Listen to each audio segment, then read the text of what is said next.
नमस्कार व्यूअर्स, मैं हूं अमीश देवगन और आप देख रहे हैं देश का सुप्रसिद्ध प्राइम टाइम का number 1 show are par.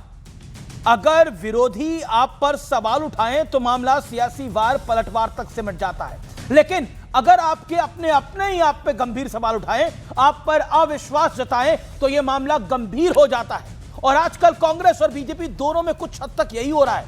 Congress party और राहुल गांधी के साथ ठीक यही समय हो रहा है। पहले तो सिर्फ बीजेपी और एनडीए के नेता प्रश्न उठाते थे, लेकिन अब खुद कांग्रेस के कई दिग्गज नेता अपनी पार्टी पर सवाल उठा रहे हैं। लेकिन इसी बीच अखिलेश यादव ने एक बड़ा स्टेटमेंट दिया है और कहा है कि पूरे देश में अगर भारतीय जनता पार्टी से कोई मुकाबला कर सकता है तो वो ममता दीदी है। अब सवाल है कि क्या कांग्रेस से समाजवादी पार्टी का भरोसा उठ गया है, क्योंकि आम आदमी पार्टी से लेकर उद्धव गुट तक हर कोई कांग्रेस पर प्रहार कर रहा है। लेकिन इसी बीच एक और बड़ी घटना हुई है। राहुल गांधी को डरपोक और इनसिक्योर बताने वाले पूर्व कांग्रेसी दिग्गज नेता पूर्व मंत्री शकील अहमद ने राहुल गांधी पर बहुत बड़ा सनसनीखेज आरोप लगाते हुए कहा है कि राहुल गांधी उनके घर पर हमला करवाने की तैयारी कर रहे हैं। वो इतना गंभीर आरोप क्यों लगा रहे हैं, इस पर बात करने के लिए खुद शकील अहमद हमारे साथ एक्सक्लूसिव जुड़ेंगे। तो आज इन्हीं तमाम मुद्दों पर होगी देश की सबसे बड़ी पॉलिटिकल बहस,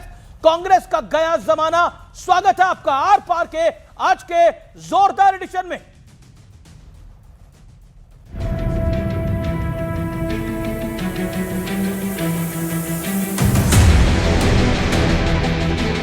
पूरे देश में अगर भारतीय जनता पार्टी से कोई मुकाबला कर रहा है तो यहाँ की मुख्यमंत्री आदरणीय ममता बनर्जी जी मुकाबला कर रही हैं, और यही मुकाबला करने से भारतीय जनता पार्टी से मुकाबला किया जा सकता है। तो अखिलेश यादव का साफ साफ दावा है कि पूरे विपक्ष में बीजेपी का मुकाबला सिर्फ ममता दीदी ही कर सकती हैं। इस सियासी कहानी का दूसरा पक्ष यह है कि क्या कांग्रेस की लीडरशिप वाले दिन लद गए, क्योंकि पहले तो सिर्फ बीजेपी और एनडीए के दल कांग्रेस पर सवाल उठाते थे, लेकिन अब हमला घर के भीतर से ही हो रहा है। डरपोक एक शब्द है, बहुत अच्छा शब्द नहीं है, मगर मैं इस्तेमाल कर रहा हूं कि राहुल जी से ज्यादा इनसिक्योर पॉलिटिशियन मेरी नजर से आज तक नहीं गुजरा। अगर हम मुस्लिम लीडरशिप को नजरअंदाज करेंगे तो वैसे जैसे लीडर पैदा होते चले जाएंगे। लिस्ट में एक और नाम की एंट्री हो चुकी है। कांग्रेस पार्टी के कद्दावर नेता और राज्यसभा के पूर्व सांसद हुसैन दलवाई भी कांग्रेस की नीतियों पर सवाल उठा रहे हैं। मुसलमानों के ऊपर इतने बड़े पैमाने पे हमले हो रहे हैं, हर दिन उनके खिलाफ बोला जा रहा है, उसके बारे में कांग्रेस पार्टी ने डट के जो खड़ा रहना चाहिए वो हो नहीं रहा है। मेरे ख्याल से ये बिल्कुल गलत बात है। इस बीच एक और बड़ा घटनाक्रम हुआ है।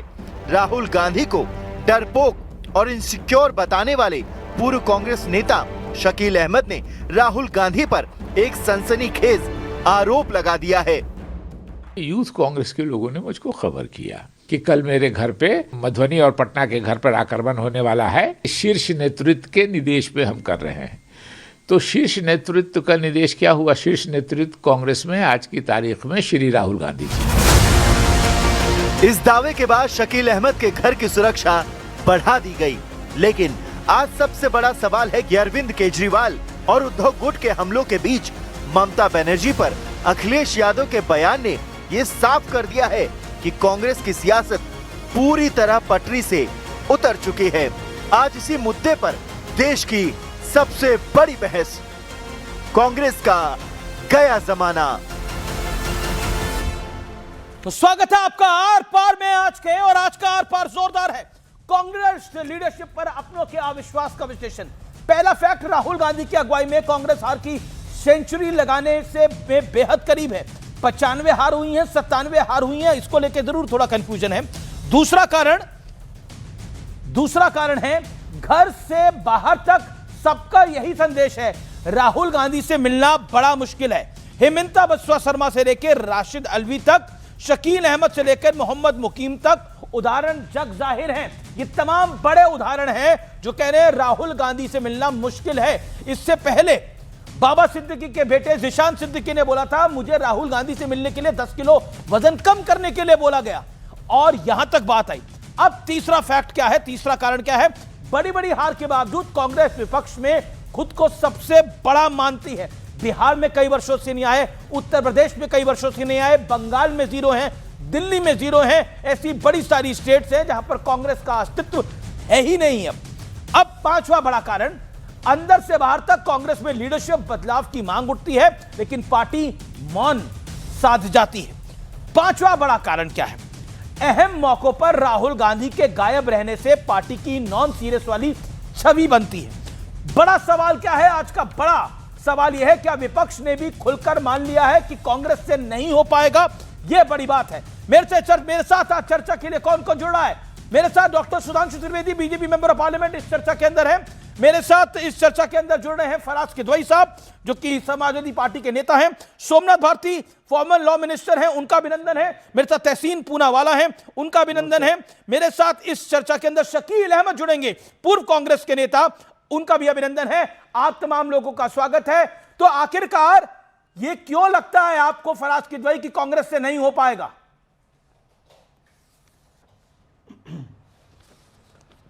अमीश जी, एक शेर से मैं अपनी शुरुआत करूंगा।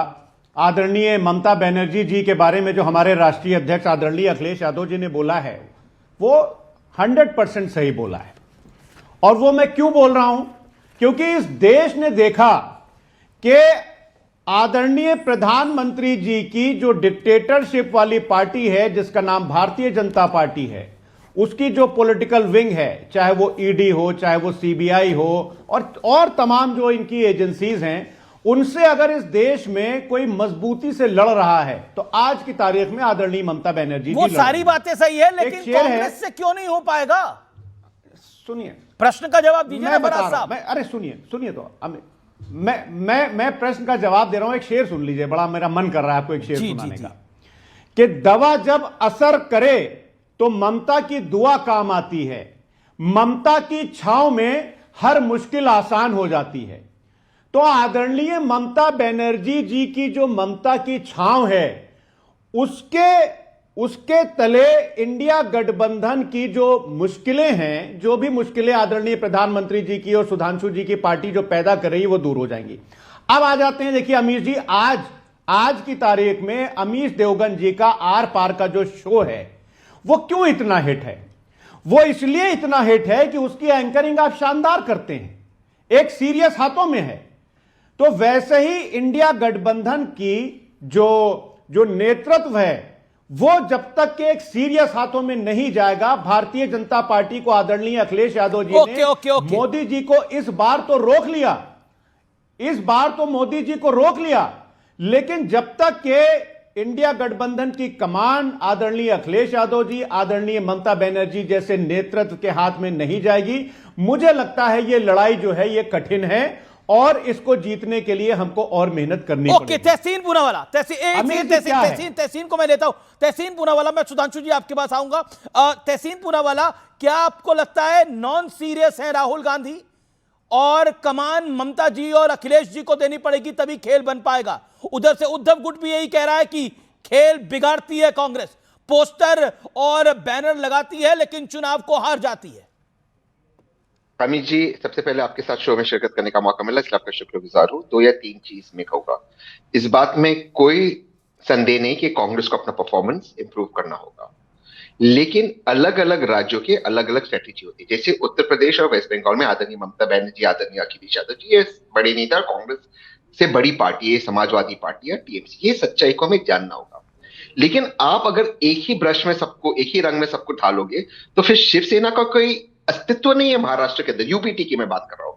शिवसेना को कांग्रेस के मुस्लिम वोट और दलित वोट और ओबीसी वोट मिले, उनका मराठी मानुस वोट आदरणीय एकनाथ शिंदे जी के पास चला गया और उनका जो हिंदुत्व का वोट था भाजपा के पास चला गया। ये सच्चाई है। इस सच्चाई को जब हम समझेंगे तब हम पॉलिटिक्स पे बात कर सकते हैं।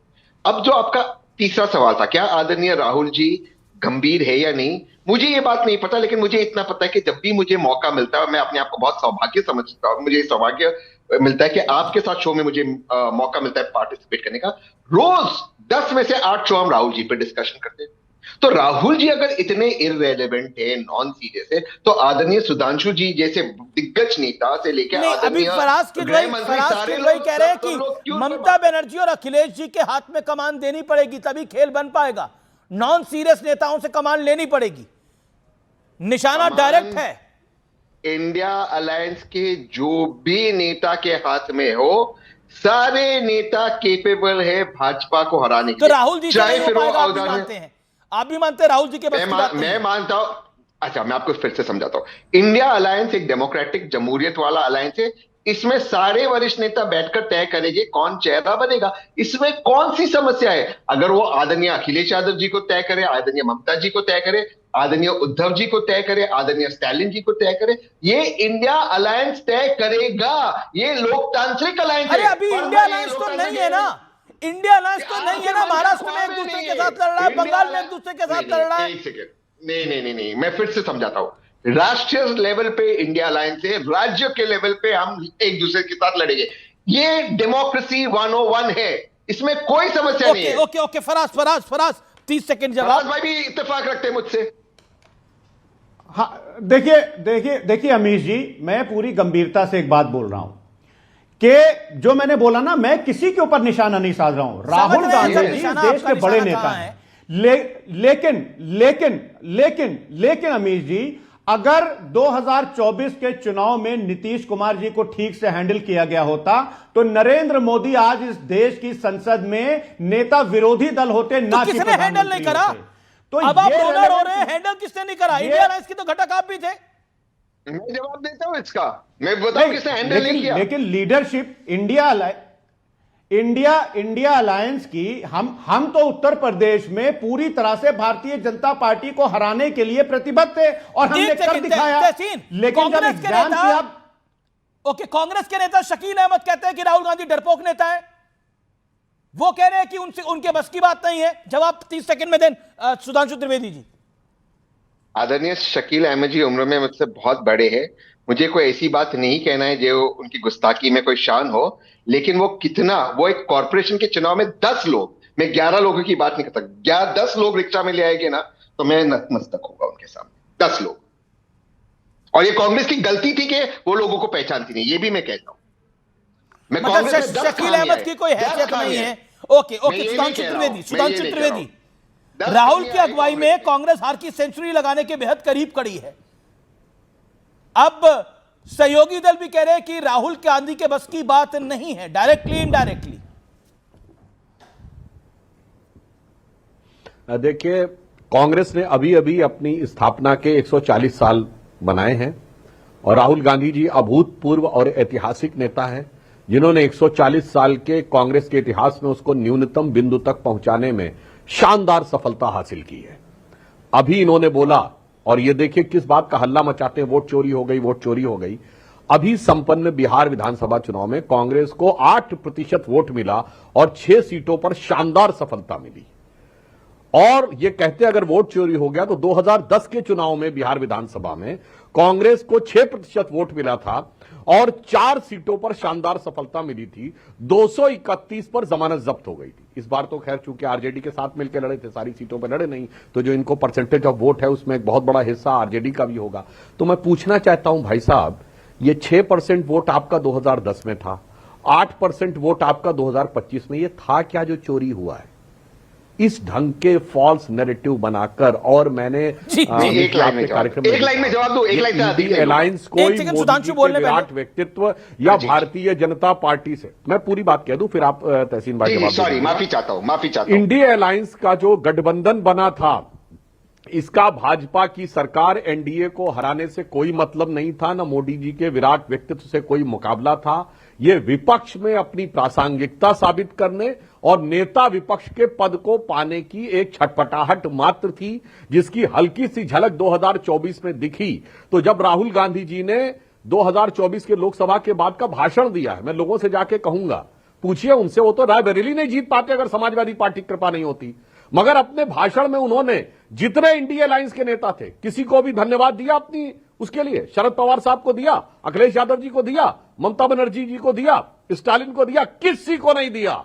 बस ये शो करने में लगे इस जमीन से आसमां तक मैं हूं, दूसरा कोई नहीं। तो बाद में आप देखिए उसके सब छटकने लगे। दिल्ली हुआ, आम आदमी पार्टी छटक गई, महाराष्ट्र में कांग्रेस छटक गई, अभी के चुनावों में समाजवादी पार्टी ने बाई इलेक्शन में उनका साथ नहीं दिया।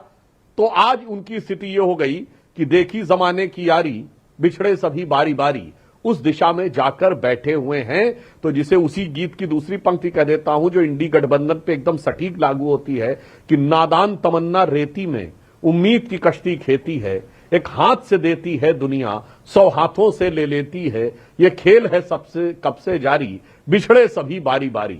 और अंत में एक और बात कह दूं, नाम इंडिया रख लेने से दिल में इंडिया नहीं आ जाता। जी। क्रिकेट के मैच से लेकर ऑपरेशन सिंदूर तक पाकिस्तान के पक्ष में बयान, पाकिस्तान के मीडिया में सुर्खियां बटोरने वाले अपने को इंडिया गठबंधन कहते थे, वो भी नकाब पूरी तरीके से उतर गया कि नाम इंडिया दिल में पाकिस्तान। ओके, जवाब तहसीन।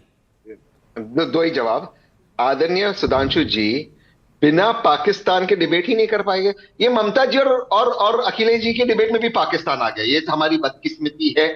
चलिए कोई बात नहीं, आप पाकिस्तान से खुश रहिए, हम तो भारतीय और हिंदुस्तान से खुश रहिए। लेकिन सुधांशु जी ये कह रहे कि क्योंकि मेरे घर में एक सेकंड हैंड टीवी की चोरी हो गई, पहले भी सेकंड हैंड टीवी था, आप कह रहे नहीं आपके घर में सोना चोरी नहीं हुआ तो चोरी नहीं हुई।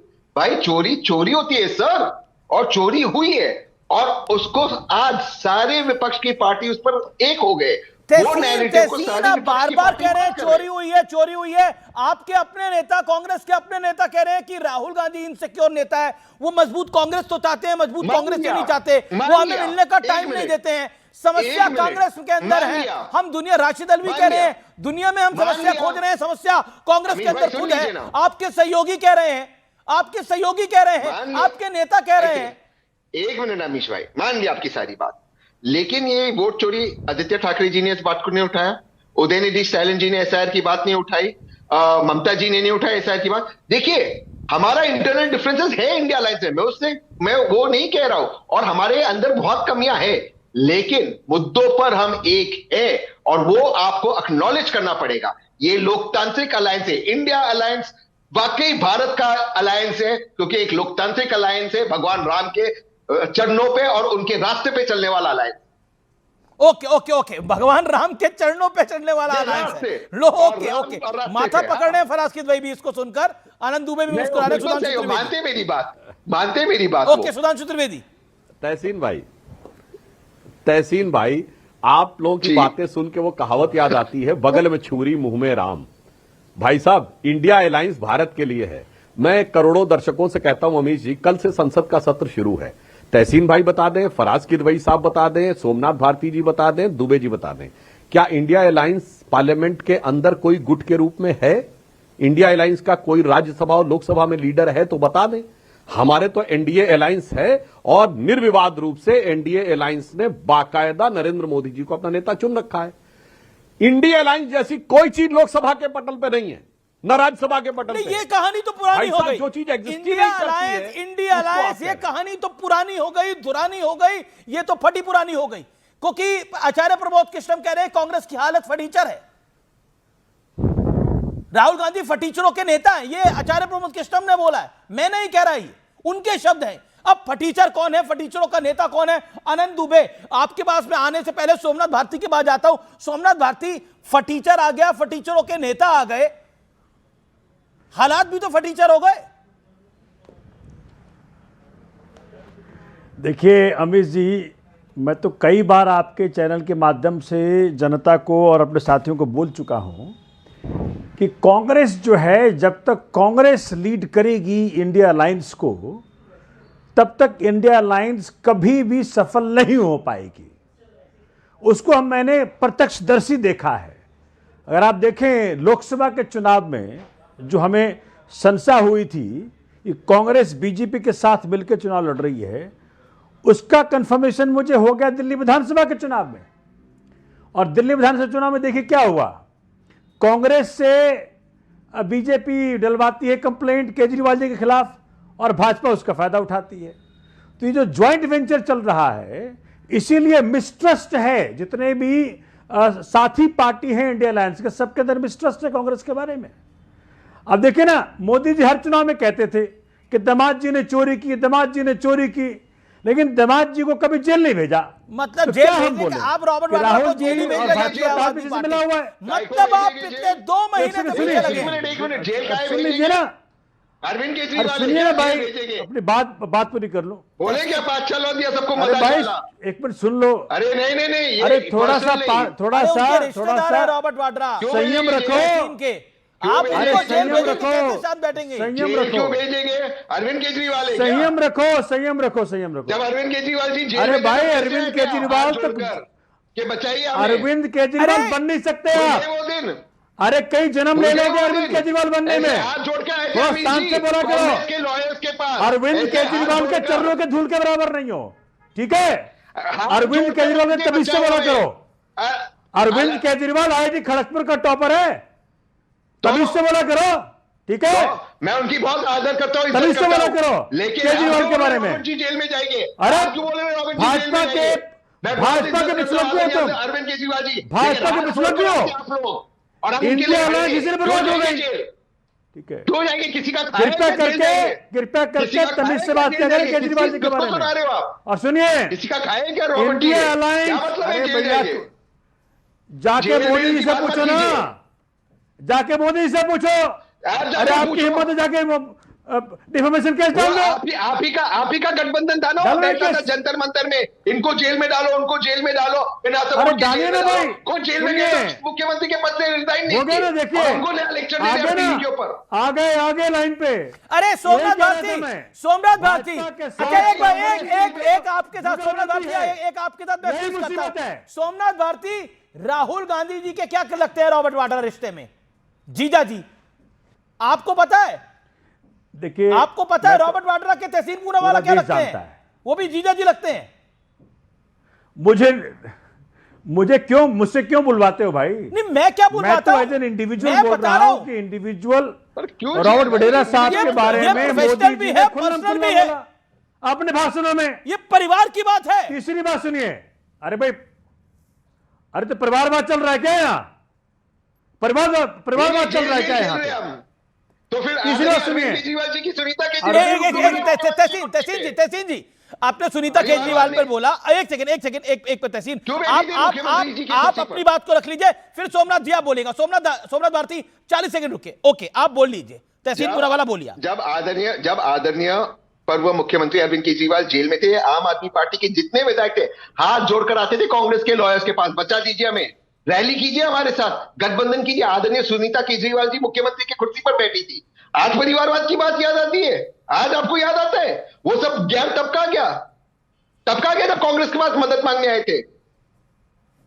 प्लीज अपनी बात रखिए। ओके, सोमनाथ भारती की बारी। अब सोमनाथ, अब ऑडियो डाउन। एक सेकंड देखिए, ये सब पुराने गड़े मुर्दे इसमें उखाड़े जाएंगे।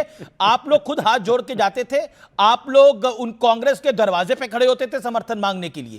कांग्रेस तो ये तक क्लेम करती है कि हम तो समर्थन देना नहीं चाहते थे, लेकिन आपका एक सांसद बाकायदा खड़ा रहता था बाहर, 2-2 घंटे इंतजार करता था कि समय दे दो, हमें समर्थन दे दो। आपके मेंबर ऑफ पार्लियामेंट वेट करते थे। यही अहंकार तो अमित जी ले डूबा कांग्रेस को। ऐसा है, इंडिया अलायंस को बचाने का भरपूर प्रयास किया अरविंद केजरीवाल जी ने।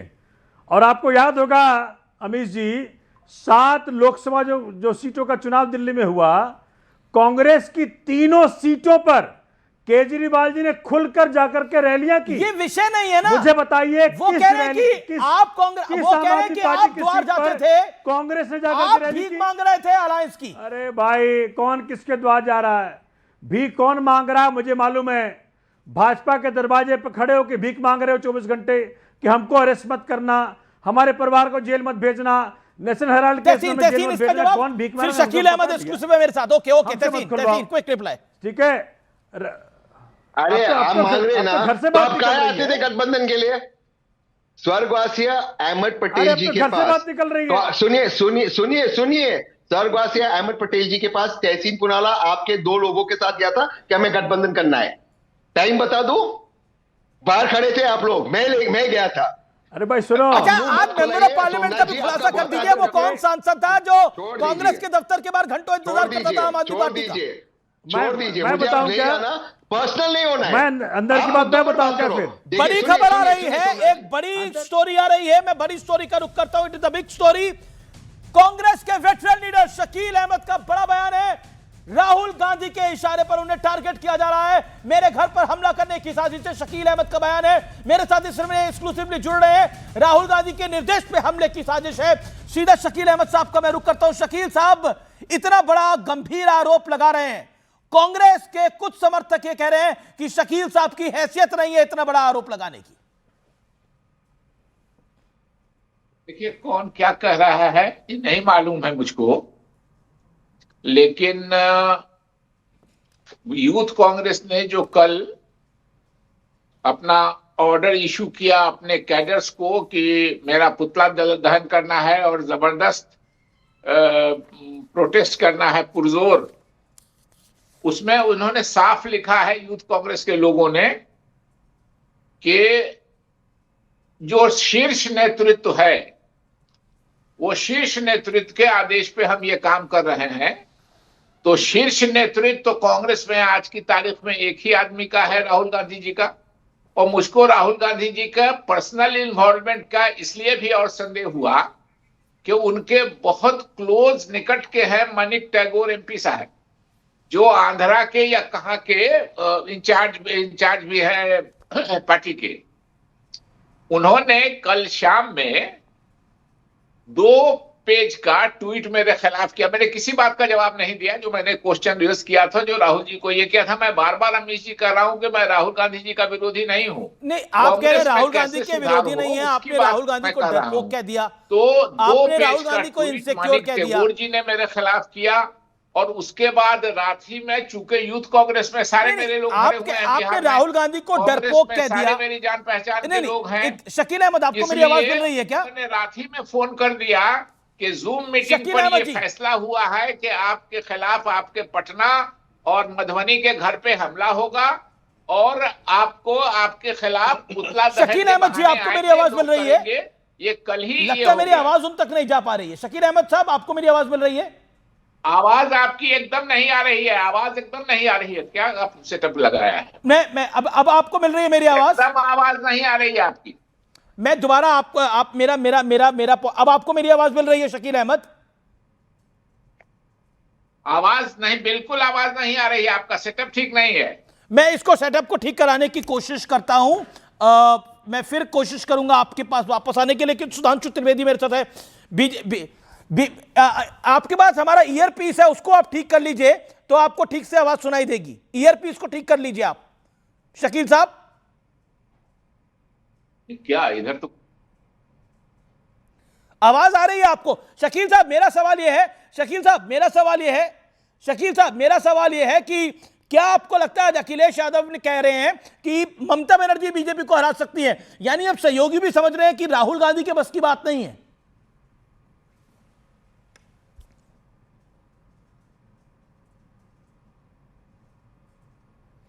लगता है आवाज कनेक्ट नहीं हो पा रही है। Sudhanshu Trivedi, Shakeel Ahmed former home minister भी रह चुके हैं देश के, उन पे हमला करने की कोशिश है, उनका खुद का आरोप है। उन्होंने बाकायदा मैसेज अपने टाइमलाइन पे शेयर कर दिया है। क्या मायने हैं इसके? कांग्रेस के भीतर क्या चल रहा है, कांग्रेस के बाहर क्या हो रहा है? देखिए, कांग्रेस का यह नितांत अंदरूनी मामला है, तो मुझे लगता है इस पे कांग्रेस का कोई प्रतिनिधि बोले तो ज्यादा बेहतर है। परंतु जो बाहर से दिखाई पड़ रहा है, जो सभी लोग देख रहे हैं, कांग्रेस के अंदर जो तथाकथित आंतरिक लोकतंत्र है, इस नाम की कोई चिड़िया कांग्रेस में होती नहीं है। कांग्रेस में एक अधिनायकवादी तानाशाही होती है और अगर आप उसके साथ नहीं हैं तो कितने भी बड़े नेता हों उसको उखाड़ फेंका जाता है। शकील अहमद जी के बारे में ये कहा जा रहा है कि उन्हें सूचना मिली कि उनके घर के ऊपर हमला होगा, तो मैं इस बात के लिए उनको आश्वासन देना चाहता हूं कि बिहार में एनडीए की सरकार है और यहां किसी भी पार्टी के किसी भी लोगों की इस प्रकार की गुंडागर्दी नहीं चल सकती कि वो किसी के घर के ऊपर वो करें। परंतु इतना मैं जरूर कहना चाहता हूं कि कांग्रेस जब जब सत्ता से बाहर होती है या टूटती है, यह कांग्रेस का 4 पीढ़ियों का स्थापित सत्य है कि नेहरू ने सुभाष चंद्र बोस को बर्दाश्त नहीं किया, नेहरू जी ने सरदार पटेल के साथ जो कुछ किया, पुरुषोत्तम दास टंडन को इस्तीफा दिलवाया अध्यक्ष बनने के बाद, इंदिरा जी के जमाने में निजलिंगप्पा, कामराज, चौधरी चरण सिंह, चंद्रशेखर, नीलम संजीव रेड्डी, उनको बाहर का रास्ता दिखाया। फिर इंदिरा जी के जमाने में ब्रह्मानंद रेड्डी, देवराज अरस, उनको बाहर किया गया। राजीव जी के जमाने में तो एक बार प्रणब मुखर्जी जी को बाहर कर दिया गया था। नरसिम्हा राव के जमाने में अर्जुन सिंह और एनडी तिवारी को बाहर किया गया। शरद पवार साहब एनसीपी बाहर हुई। ये तो हर परिवारवादी पार्टी में ये होगा कि अगर आप परिवार से बाहर जाएंगे तो आपको साइडलाइन किया ही जाएगा। ये तो हर परिवारवादी पार्टी में है। नहीं, मैं जो बात कहना चाह रहा हूं ना, कांग्रेस तो कहती ना मैं तो स्वतंत्रता संग्राम के लंबरदार थे, मैं उस जमाने से कह रहा हूं। और ममता बनर्जी कांग्रेस की थी, आज भी नाम तृणमूल कांग्रेस है। जगन मोहन रेड्डी वहां से बाहर हुए। तो भाई साहब, ये मैंने तब तक का गिना दिया जब तक भारतीय जनता पार्टी सत्ता में नहीं आई थी। और मोदी जी और अमित शाह जी का तो कोई नाम भी नहीं जानता था उस समय राष्ट्रीय राजनीति में। आज से 25 साल पहले की बात बोल रहा हूं। तो कांग्रेस अपने आंतरिक कारणों से स्वार्थ, तानाशाही, सत्ता लोलुपता और अपने कार्यकर्ताओं के प्रति जो उसके मन में एक असम्मान का भाव है, उस कारण से। और शकील अहमद जी तो संयोग से अल्पसंख्यक है। तो भैया यह देख लीजिए कि अंदर की क्या स्थिति है। इसी कारण से बिहार में कांग्रेस इस मैं आनंद दुबे अभी तक बोले नहीं है। आनंद दुबे, क्या कांग्रेस के अंदर जो हो रहा है और कांग्रेस के सहयोगी जो कांग्रेस के साथ कर रहे हैं, ये क्या सब सही हो रहा है? और जितने मुसलमान नेता है वही सवाल खड़ा कर रहे हैं आज की डेट के अंदर। राशिद अल्वी, हुसैन दिलवई हैं, वो भी बड़ी खबर आ गई है। ये शकील अहमद साहब हैं। जवाब आज आप अमीज भाई नमस्ते। फराज किदवई अमीज भाई नमस्ते। फराज किदवई साहब ने और सुधांशु भाई साहब ने शेर से शुरुआत की है, तो एक शेर साहिर लुधियानवी जी का याद आ गया, जो इस समय इंडिया गठबंधन के नेता कांग्रेस के लिए पढ़ रहे हैं। शायद मेरे दोस्त यहाँ पर तहसीन भाई भी हैं, वो भी शायद मुस्कुराएंगे कि चलो एक बार फिर से अजनबी बन जाए हम दोनों, न मैं तुमसे कोई उम्मीद रखूं दिल नवाजी का, न तुम मेरी तरफ देखो गलत अंदाज नजरों से। ये इस समय इंडिया गठबंधन की हालत है। ये शेर नहीं, गाना है। नहीं जम रहा है तो दूर दूर रहो। हाँ, तो ये शेर या गाना जो भी है, अब दूर दूर रहो। अगर पश्चिम बंगाल में 294 सीटें हैं और उसमें से अकेले 215 टीएमसी ने जीती हैं, बाकी बची हुई 77 बीजेपी ने जीती हैं, बाकी इक्का दुक्का और अन्य दल ने जीती हैं, तो वहाँ कांग्रेस के पास सीटें नहीं हैं। तो ममता दीदी को कोई हरा सकता है, अपना बीजेपी को कोई हरा सकता है, तो ममता दीदी हरा सकती हैं। तो यही तो अखिलेश यादव जी ने कहा है। तो इसमें हंगामा क्यों इतना बरपा है? छोटा सा विषय है, हमारे घर में हम लोग बैठकर बातचीत कर लेंगे। इसमें इतना नेतागिरी या इतना घर में बात करते तो बात सही था, की कोई प्रेस कॉन्फ्रेंस में बोल दिया। अरे कोई बात, हमारे भाई अखिलेश यादव जी ने, उन्हें ये बात घर में करनी चाहिए थी, वो गलती से बाहर कह दिए। लेकिन ये घर की बातें घर में समझ जाएगा। अरे गलती हमारा से कह इंडिया दिया, गठबंधन बहुत मजबूत और बहुत महान है। सुधांशु जी, गलती से कह दिया अखिलेश जी जो बात कर रहे हैं आनंद दुबे जी। देखिए, इन्होंने एक फिल्मी गाना बोला था, तो मैं भी एक फिल्मी गाने की पंक्ति बोल देता हूं। इंडी गठबंधन वाले जब अलग अलग होते हैं तो मोदी जी के डर से ये साथ आ जाते हैं, फिर जब नजदीक आते हैं तो एक दूसरे से ज्यादा डर लगने लगता है। तो इनके ऊपर इंडिया गठबंधन पे वो गाने की पंक्ति सही बैठती है कि मिलो न तुम तो हम घबराएं, मिलो तो आंख चुराएं हमें क्या हो गया है। और ये हारते हैं आंख चुराने के कारण और आरोप लगाते हैं कि वोट चुराने के कारण हार गए। तो ये वास्तविकता में इंडी गठबंधन की हकीकत है। और जो आनंद दुबे जी ने कहा, यहां पर मैं एक और बात कह दूं अमीश भाई, अभी आपने देखा यहां पर किस प्रकार की तीखी बातचीत हुई। ये लोग जिस वोट बैंक के कारण साथ में आए थे ना, वो वोट बैंक, साफ कह दूं मुस्लिम वोट बैंक के कारण, उसका ही प्रभाव इनके ऊपर आ गया है। क्योंकि मुस्लिम समाज में जो एक भी फिरका ऐसा नहीं है जिसने दूसरे के खिलाफ फतवा न जारी कर रखा हो कि यह गैर इस्लामिक है। वो शिया हो या सुन्नी हो, अहले हदीस हो, देवबंदी हो या बरेलवी हो या वहाबी हो या अहमदिया हो, की पार्टी भी ओवैसी के साथ आना चाहती है। नहीं, सुनिए, तो वही मैं कह रहा हूं। तो जैसे वहां एक दूसरे की मस्जिद में भी जाके विस्फोट कर देते हैं, जाके फट जाते हैं, यहां देखिए एक दूसरे के प्रति कहेंगे तो हम इंडी गठबंधन की एकता के साथ हैं, मगर एक दूसरे को भाजपा का एजेंट यानी काफिर साबित करने में लगे। फराज 40 सेकेंड। जिस वोट बैंक के लिए आप साथ आए थे उसी पे झगड़ा हो रहा है। अब ओवैसी को साथ उसी ने लेना चाहते हैं। हमारा वोट जो है वो कोई बैंक नहीं है। हमारे मतदाता सम्मानित मतदाता हैं। का खेल बनेगा, पूरा ब्राह्मण आएगा तो खेल बन जाएगा। पूरा पीडीए समाज है। एक छोटी सी बात कहूंगा, डॉक्टर सुधांशु त्रिवेदी जी ने शकील साहब से कहा कि आप घबराइएगा नहीं, बिहार में एनडीए की सरकार है, आपको कुछ नहीं होगा। अरे मणिपुर में किसकी सरकार थी साहब, जब आपके ही एमएलए के घर जलाए जा रहे थे और आपका मुख्यमंत्री बैठा वहां तमाशा देख रहा था। जब इस देश की महिलाओं को नंगा घुमाया जा रहा था तो वहां किसकी सरकार थी? वहां क्या भारतीय जनता पार्टी की सरकार नहीं थी? तो Sudhanshu Trivedi ji, with due respect, Bharatiya Janata party के किसी नेता के मुंह से यह बात बिल्कुल अच्छी नहीं लगती है कि वो कहे कि आप परेशान ना होइएगा, वहां पर हमारी सरकार है। क्योंकि आप ही के लोगों ने, आप ही की आइडियोलॉजी, आप जो आइडियोलॉजी के लोग थे, उन्होंने क्रिसमस पर क्या तोड़फोड़ की, पूरे देश ने, पूरी दुनिया में हमारा सिर शर्म से झुका दिया। जहां जहां आपकी सरकारें हुई वहां ये सब हुआ। जवाब Sudhanshu wants to make a point. Sudhanshu Trivedi. दूसरी बात देखिए, फराज भाई बहुत अच्छी तरीके से सुनिए, आपको इतना उत्तेजित होने की जरूरत नहीं है। मणिपुर में जो हुआ उसके पीछे एक लंबी पृष्ठभूमि थी और सरकार का कोई रोल नहीं था, न्यायालय के एक अचानक आए जजमेंट की वजह से हुआ। और हमारी सरकार के किसी भी व्यक्ति ने, आपकी सरकारों की तरह नहीं कि बिहार में अपराधी मुख्यमंत्री आवास में बैठ के उगाही वसूल करते थे। आपकी सरकार में लखनऊ, फैजाबाद और वाराणसी की अदालतों में बम विस्फोट हुए और उसके बाद अखिलेश यादव जी की सरकार ने उन आतंकवादियों से मुकदमे वापस लेने की कोशिश की। हाई कोर्ट की फटकार लगी, मुकदमा वापस नहीं हुआ और सबको सजा हुई। कईयों का आजीवन कारावास फराज फांसी हुई। जिनको फांसी और आजीवन कारावास होना चाहिए था उनको मुख्यमंत्री की दामने रहमत मिलती थी। इसलिए मैं कह रहा हूं यथार्थ की बात करना चाहिए, आपको फैक्ट के साथ बात करना चाहिए। और आप तो थोड़ा अच्छे ढंग से बात करते हैं समाजवादी पार्टी के प्रवक्ताओं के मुकाबले। मुझे लगता है आपको फैक्ट के साथ जवाब। आनंद दुबे भी कुछ कहना चाहते हैं। Okay Faraz Kidwai 30 second. मैंने अमीर जी जितनी बातें कही वो सब विद फैक्ट्स हैं। मणिपुर में जो हुआ मैंने उसका जिक्र किया, क्रिसमस के दौरान जो हुआ वो पूरे देश ने देखा।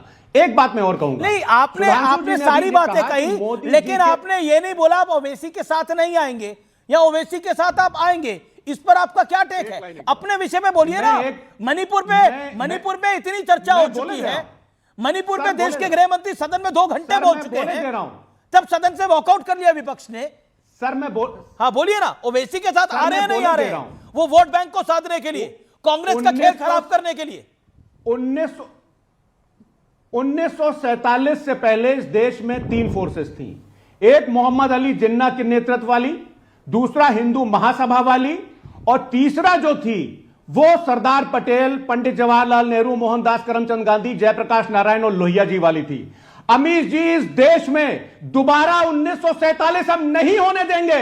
हम हिंदू महासभा और मोहम्मद अली जिन्ना की जो विचारधारा है उसके खिलाफ लड़ते रहेंगे। उसके लिए अगर हमको कोई नुकसान उठाना पड़े तो हम वो नुकसान उठाने के लिए भी तैयार हैं। तो मतलब आप क्या कहने की, मुझे आपका जवाब समझ में नहीं आया। आप कहने की कोशिश करें हम मर जाएंगे, हम मिट जाएंगे, लेकिन ओवैसी के साथ नहीं जाएंगे, यही कह रहे हैं आप? ये ऑफिशियल बयान है आपका, मैं नोट कर लूं, रिकॉर्ड कर लूं?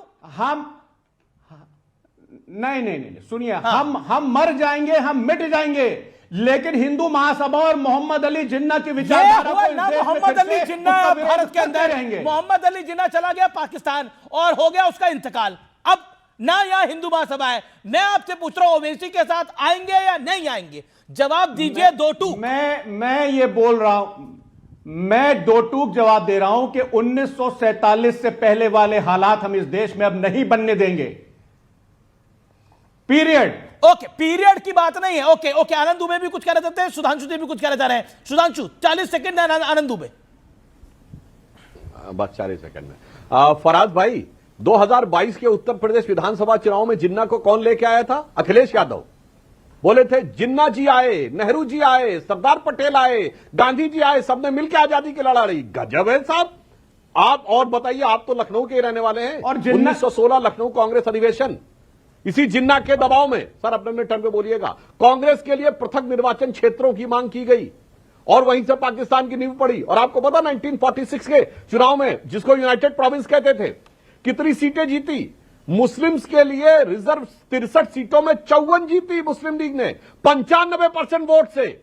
95% मुसलमानों ने वोट किया मुस्लिम लीग को, मगर यूपी से मुसलमान गया 1%, जस्ट 1% गया पाकिस्तान। इसलिए छोड़िए उस वाली बात को, आज भी आप उसी नक्शे कदम पे हैं। और जो क्रिसमस की बात कही, मैं फराज भाई से पूछना चाहता हूं, आज यूरोपियन यूनियन के साथ हमारी इतनी ऐतिहासिक डील हुई है, इसी यूरोपियन यूनियन के तमाम देशों में, 27 जर्मनी देश है में, इसमें। इटली में, इसमें नहीं सुनिए, जर्मनी में, इटली में, स्पेन में, इंग्लैंड इसमें नहीं है, ईयू में, उसमें बाकायदा सरकार ने ऑफिशियल ऑर्डर जारी किया कि हर जगह पे क्रिसमस मत मनाएं, क्योंकि हर जगह पुलिस नहीं हो सकती है, इस्लामिक कट्टरपंथियों से खतरा है। भाई साहब, वो भी आरएसएस बीजेपी की वजह से है क्या? यह बताइए, श्रीलंका में ईस्टर संडे में बम ब्लास्ट हुए, सिलसिलेवार बम ब्लास्ट हुए कोलंबो में, वो कौन कर रहा था? वो भी आरएसएस बीजेपी। ओके आनंद दुबे कुछ कहना चाहते हैं। आनंद दुबे करने का प्रयास किया जा रहा है। एक सेकंड आनंद दुबे, अमीश जी 20 सेकंड सुधांशु जी 10 सेकंड, अमीश भाई सुधांशु जी बोले 10 सेकंड बोले, आनंद दुबे आता हूं, सुधांशु 10 सेकंड, बस 10 सेकंड। और सुनो फराज भाई, केरल के मुनम्बम में वक्फ बोर्ड एक्ट को यूज करके क्रिश्चियनों के 4000 परिवारों की जमीन वो ले ली गई, और उसके बाद उन्होंने दुखी होकर पार्टियों को लिखा और आप उसके खिलाफ वोट किए। शर्म आनी चाहिए साहब। क्रिश्चियन समाज के साथ लव जिहाद हुआ, आप लोग उसके खिलाफ खड़े हुए। आप धमाकों से लेके पूरी दुनिया में ओके आनंद दुबे, ये वोट बैंक की राजनीति है या आपको लगता है कांग्रेस सीरियस प्लेयर नहीं है? आनंद दुबे, या कांग्रेस का जमाना गया? अमीश भाई, आप इतने बड़े पत्रकार हैं। इंडिया अलायंस जो बना था, अभी किसी साथी ने कहा कि लोकसभा के लिए बना था, उसका जब पूरा नाम आप देखेंगे तो उसमें है Indian national developmental inclusive alliance. जब हम लोग सरकार में आए ही नहीं तो जो डेवलपमेंटल है वो हम कर ही नहीं सकते, क्योंकि विपक्ष डेवलपमेंट के काम नहीं कर सकता, वो तो केवल मुद्दे उठा सकता है। तो जब इंडिया गठबंधन फिर चुनाव आएगा तो अस्तित्व में आएगा, फिर लड़ाई लड़ेगा और फिर ताकत से बीजेपी को हराने में लगेगा। तो अभी फिलहाल राज्यों के जो चुनाव है उसके लिए हर क्षेत्रीय दल अपने आप में सक्षम है। उत्तर प्रदेश में समाजवादी है, पश्चिम बंगाल में टीएमसी है, हमारे यहाँ हमारी शिवसेना है, सब तमिलनाडु में डीएमके है, शिवसेना तो अपना निपट गई, झारखंड में हेमंत सोरेन जी है। महाराष्ट्र में आपको लगता है शिवसेना है? कोई निपटा तो राज नहीं ठाकरे के है, साथ हम लोग ताकतवर हैं। ओके, बड़े ताकतवर दिखाई दे रहे हैं। महाराष्ट्र में शिवसेना है, बट वो एकनाथ शिंदे जी वाली है। महाराष्ट्र में जो विपक्ष की सबसे बड़ी पार्टी है वो कांग्रेस है, वो इस लोकल चुनाव में भी साबित हुआ। लेकिन जहां तक लोकसभा का सवाल है, उद्धव जी वाली शिवसेना 16 सीट आई है कांग्रेस के पास महाराष्ट्र में, और महानगर पालिका में बेचारे के पास 24 है। महाराष्ट्र में 3 आई है नंबर कांग्रेस, सिर्फ आप मुंबई की बात कर रहे हो। ओवरऑल महाराष्ट्र में 3rd आई। अरे महाराष्ट्र में 16 सीटें हैं, वोट बैंक ले लिया, 20 हमारे पास है। हम कल भी 20 थे, हम आज भी 20 हैं। हमें हिंदू मुसलमान सिख ईसाई सब प्यार करते हैं। हम आपकी तरह हम अपीसमेंट की राजनीति नहीं करते। फिर माफी मांगे बाबरी मस्जिद, हम लोग अपीसमेंट की राजनीति नहीं करते। बाबरी पर कल भी गर्व था, आज भी गर्व है, जीवन भर रहेगा। मर जाएंगे, सर कटा देंगे, लेकिन बाबरी पर झुकेंगे नहीं। बाबरी पर गर्व है। बाबरी मस्जिद गिराने पर शिव सैनिकों का गर्व था, है और रहेगा। बाबर इस देश का बाप नहीं है, इस देश का बाप नहीं है बाबर। बाबर होगा किसी के लिए बाप। यहाँ पे छत्रपति शिवाजी महाराज हमारे बाप हैं, छत्रपति संभाजी महाराज हमारे बाप हैं, जीवन भर रहेंगे। देखिए, कभी शिवाजी महाराज ने हिंदू मुसलमान के बीच में भेदभाव नहीं किया। देखिए, आपको चाहिए मामू का वोट, लेकिन मामू को मामू बनाना है आपको, यही आपकी राजनीति है। ये हुमायूं, ये अकबर, ये हमारे बाप नहीं है। ये आता ताई थे, आक्रांता थे, भाग गए, सब कब्र में घुस गए, लेकिन सब छुप गए अपने अपने कब्र में। लेकिन अलायंस क्यों किया था? अगर इतना ही झगड़ा है तो अलायंस क्यों किया था कांग्रेस ने इनके साथ? और आप क्यों गए थे? आपके नेता भी मिलने के लिए जाते थे। अब देखिए कितनी बेइज्जत कर रहे हैं आपको ये लोग, बुरी तरह से। आनंद दुबे, उद्धव ठाकरे ने बोला, उद्धव ठाकरे बार-बार बोलते रहे मुझे सीएम बनाइए, मुझे सीएम बनाइए, सीएम तक नहीं बोला। सीएम का मतलब फेस बनाइए। पार्टनर थे, कोई कांग्रेस से सीएम तो खुश जनता नहीं है। बनाती है। कोई खुश नहीं है कांग्रेस से। टीएमसी हो, डीएमके हो, हमारे अपने झारखंड के हेमंत सोरेन साहब हो, अरविंद केजरीवाल साहब हो, हमारी पार्टी हो, अखिलेश भैया हो, कौन खुश है बताइए? आम आदमी पार्टी भी आपने नाम ले लिया, वो भी खुश नहीं है। ओके, कांग्रेस से कोई खुश नहीं है, सोमनाथ भारती। लेकिन फिर भी कांग्रेस कह रही है कि हम ही सबसे बड़े हैं। मैं इस बात को समझ के परेशान हो रहा हूं कि तहसीन भाई जिस प्रकार से डिफेंड करना चाह रहे हैं कांग्रेस को, तो कांग्रेस में है क्या डिफेंड करने के लिए? अब इनकी एक और स्ट्रेटेजी है कि जो आवाज उठाए डिस्क्रेडिट करो उसको, चाहे वो अंदर के लोग क्यों ना हो। भाई शकील अहमद साहब के सामने ये क्या है? हाँ, माना कि ये उनके कजन शादी किया है इन्होंने रॉबर्ट जी कजन से। भाई मैं पार्टी भी बड़े आदमी हो गए, कोई पॉलिटिकल पार्टी। अरे कांग्रेस का जो छोटा आदमी हो, कांग्रेस का जो कार्यकर्ता है, तो आप क्यों डिफेंड करने आ रहे हैं जनाब? आप क्यों डिफेंड करने आते हैं? उनका हक है, मैं वोट करता हूं कांग्रेस को, मेरा हक है, मैं कांग्रेस एक सेकंड कट कीजिए मेरे पे। कांग्रेस तो आदरणीय आज तक जी को भी डिफेंड किया जब जेल में थे। अच्छा, एक सेकंड, सोमनाथ भारती बीच में नहीं बोले। तहसीन बोला, I'll give you a chance, I'll give you a chance। रुक जाओ, आप हमको बोलने नहीं दीजिए। बोलिए, सॉरी आप बोलने नहीं दीजिए मुझे। देखिए ऐसा, सॉरी, माफी चाहता हूं, बोलिए, आप बोलिए। देखिए क्या है कि कांग्रेस का वो जो वन पॉइंटेड डायरेक्शन होना चाहिए कि जी कम वोट में I will defeat, we will together defeat BJP, वो बन नहीं पा रहा है। ये क्या कर रहे हैं कि पीछे जाकर के हाथ मिला लेते हैं, तो जो लोकल पार्टियां हैं, जो छोटी पार्टियां हैं, उसी को डिफीट करने में लग जाते हैं। एक बड़ी खबर आ रही है, यूजीसी के खिलाफ विरोध बढ़ा है। बीजेपी के किसान नेता रमेश बहादुर ने चूड़ियां भेजी है। बीजेपी के कई नेताओं को चूड़ियां भेजी हैं। यूजीसी का विरोध करने वाले नेताओं में यूजीसी का विरोध ना करने वाले नेताओं को चूड़ियां भेजी गई हैं। सुधांशु त्रिवेदी, आपके पास मैं आता हूं, क्या आपको लगता है यूजीसी एक बड़ा विषय बनता जा रहा है और फंस गई है बीजेपी इसके अंदर? Your take on this, doctor Sudhanshu Trivedi. देखिए, इस विषय पे अभी शिक्षा मंत्री धर्मेंद्र प्रधान जी का वक्तव्य आया है और उन्होंने कहा है कि सरकार किसी व्यक्ति के साथ भी अन्याय नहीं होने देगी, किसी भी बच्चे के साथ, और इस व्यवस्था को सुनिश्चित करने के लिए जो भी तकनीकी और प्रशासनिक प्रावधान होंगे, निश्चित रूप से संवेदनशीलता के साथ सरकार इस विषय को रखेगी। लेकिन आप ही के लोग विरोध कर रहे हैं, आप ही के लोग विरोध करने के लिए आ रहे हैं, ये समस्या आपके लिए बड़ी हो सकती है। देखना चाहिए। जी, आप ही के लोग विरोध करने के लिए आ रहे हैं सुधांशु त्रिवेदी, ये समस्या बड़ी हो सकती है, लेकिन निश्चित तौर पर सरकार अपना काम करिए। धर्मेंद्र प्रधान ने एक बहुत बड़ा जवाब दिया है। मैं ब्रेक के लिए रुक रहा हूं, ब्रेक के बाद आर पार में वापस आ रहा हूं।